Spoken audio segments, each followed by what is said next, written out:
All right, welcome to The Explainer. Today, we're going to tackle one of the most fundamental ideas in all of mathematics, the function. You've seen this word everywhere, right? From simple patterns in school to the really complex models that kind of run our world. We're going to figure out what it's all about. You know, at its core, that's what math is really all about, describing relationships. How does the distance you travel relate to your speed? Or how does the price of something change based on how many you buy?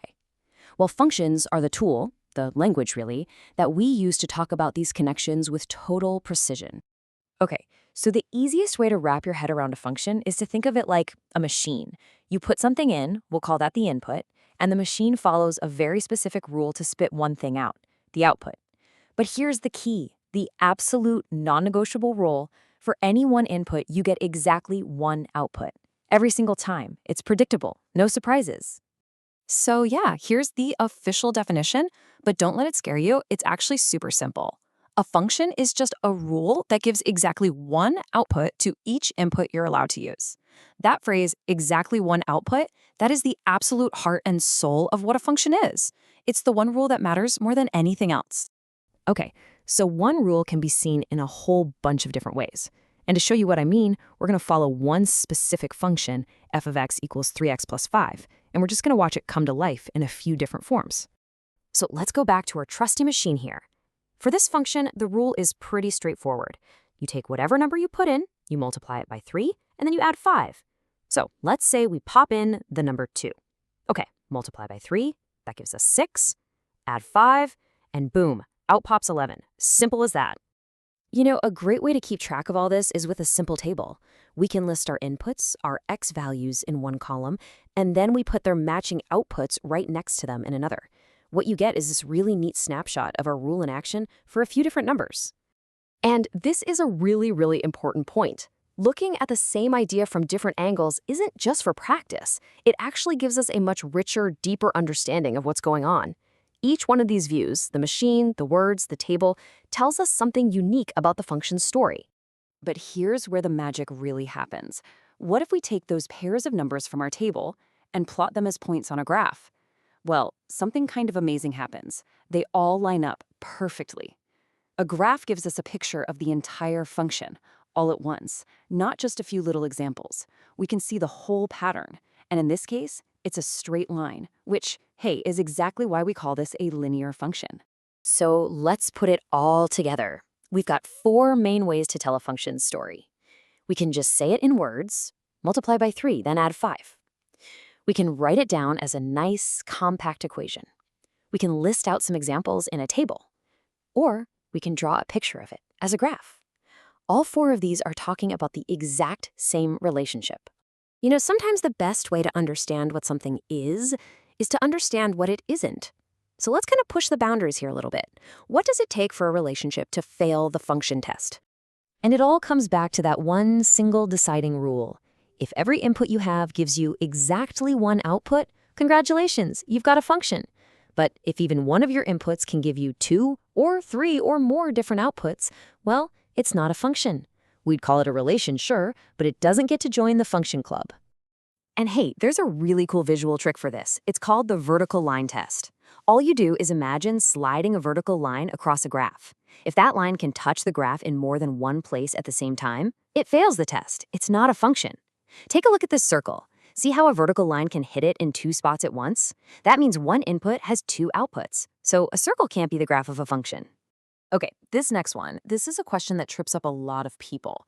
We see formulas, we see equal signs in both functions and equations.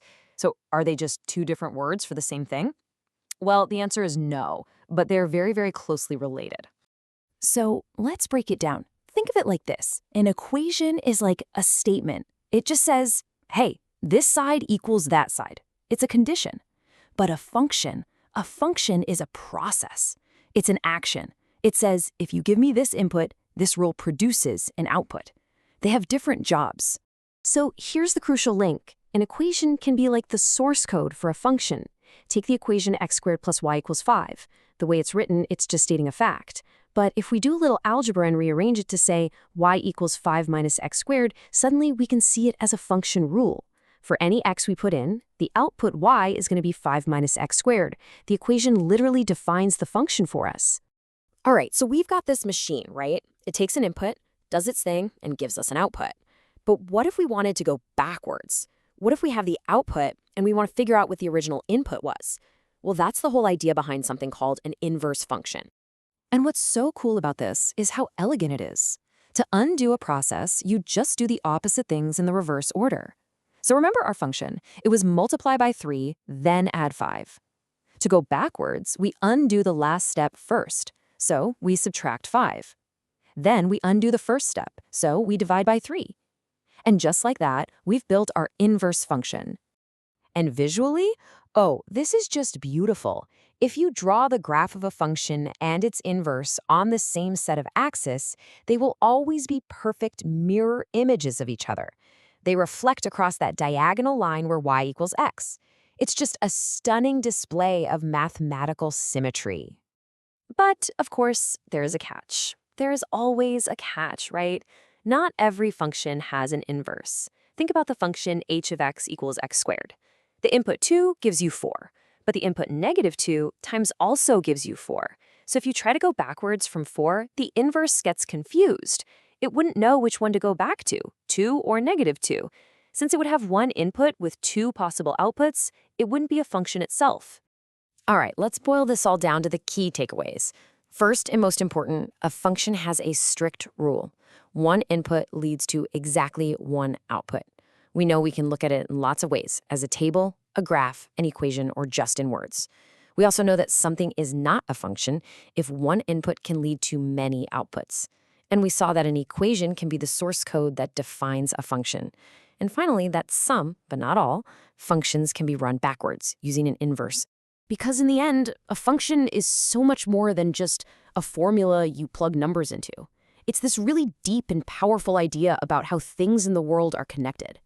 It really is the language we use to describe dependence, change, process, and structure. And that kind of leaves us with one last question to chew on. We just saw that not every mathematical function can be perfectly reversed. So what about processes in the real world? I mean, can you unscramble an egg? Can you unburn a piece of toast?